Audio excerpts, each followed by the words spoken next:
1, 2, 3, 4, 5, 6, 7. 8, and yeah, I'm here too, by the way. Just saying. This Thanksgiving, there was a horrible car crash. It involved 150 cars.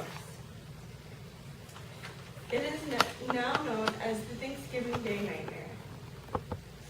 The crash started at 8 o'clock in the morning and wasn't cleared until 4 o'clock. The main cause of this crash was fog. So what is fog? Fog can be considered as clouds on the ground, but unlike the clouds in the sky, it is moisture that is cooled differently. It is usually cooled by rain. This information I found on weatherquestions.com. So there's probably many questions you're asking about this accident. So where did it happen? How did it happen? How many people were injured? Who was called in to help clear the accident? And how is the traffic surrounded affected? I'm going to answer these questions. First, as I had said, the call dropped at 8 o'clock in the morning of a 50-car pileup. When the police got there, the fog was so thick that they had trouble finding it. They had trouble also noticing that there was multiple cars in the accident. By 9 o'clock, there was wrecks on both sides of I-10. By 10:45, there was more than 150 cars affected in this car crash. This information I got from the Montgomery County Police reporter. Here's a map of where the crash happened. It happened near Winnie, Texas, off of I-10. It's southwest of Beaumont and about 80 miles from Houston. So it was kind of close to where we live. There were many ambulances, police officers, firefighters, and tow trucks that arrived at the scene. All had trouble getting through the traffic and finding the accident with the fog. There were over 20 ambulances that showed up at the scene.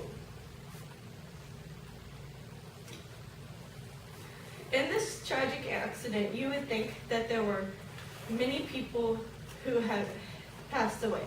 Luckily, there were only 2 deaths in this crash. A husband and a wife traveling in an SUV to their Thanksgiving dinner was hit from behind by an 18-wheeler into another car. There were over 120 other injuries. 8 to 12 of them were so bad they were considered critical. 80 to 90 people were sent to the 5 different hospitals in the local area. This information I got from NBC News. There were many other dangers in this crash.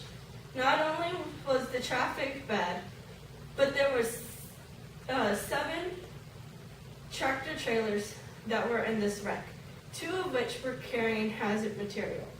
One of them ended up leaking, which was a hazard itself.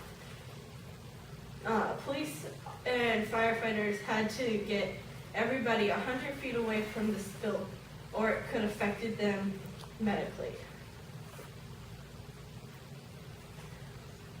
But on a happy note, there were many people who helped each other out during this wreck. There were incidents of strangers holding compressions on other strangers as they were waiting for medical help. There was also a boy and his mother. They were looking for their puppy that got shot out of the car when when they wrecked, they took their turkey and made turkey sandwiches for the people around them. They did find their puppy by the end of the day.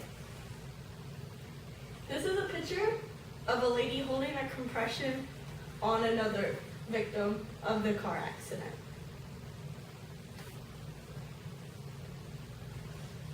So, next time you're driving in the foggy weather, to avoid being a victim of a really big crash, there are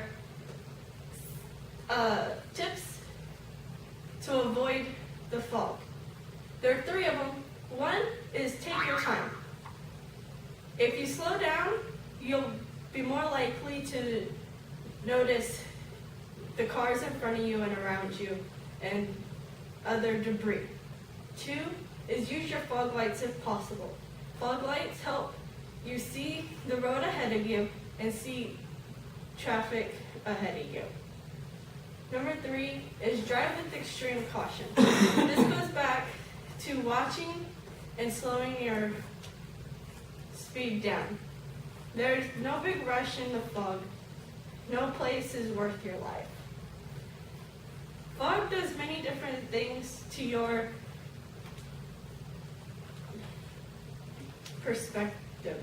1, it distorts your perspective of speed. So you cannot tell how fast other cars are going or how slow they might be. So as you come upon a car, it could look like that it's going a lot faster than you really think it is. 2, you will have a hard time distinguishing between a stationary object and a moving object. You'll have a hard time deciding whether the car in front of you has stopped or if it is going just at a slow speed. 3, you misjudge distance. So the distance between your car might look like it's really far, but it's not as far. And 4, foggy conditions can further expand your logic, so it can mess with your head. If the people would have used these tips, they would have avoided the car crash that they were in this weekend. And I hope that you also use these tips the next time you're in a foggy area. Thank you for listening to my speech. Is there any questions? Rachel? Do you know how the original accident started? What caused the first cars to crash? It was just two cars that have crashed, and they couldn't get off the side of the road quick enough, and other cars, because they did not know if the cars were stalled or still moving. They also hit them. Louis, you have a question? That was my question. I was wondering if any of the rescue vehicles or, the ambulances or the tow trucks, did any of them get involved in the crash, or was most of it, stopped by then? Most of it was stopped by then. There was no reports of rescue vehicles being part of the crash. You know how long it was before the freeway was open for traffic? 8 hours after the wreck started. By 4 o'clock, they had all the traffic moving. Louis?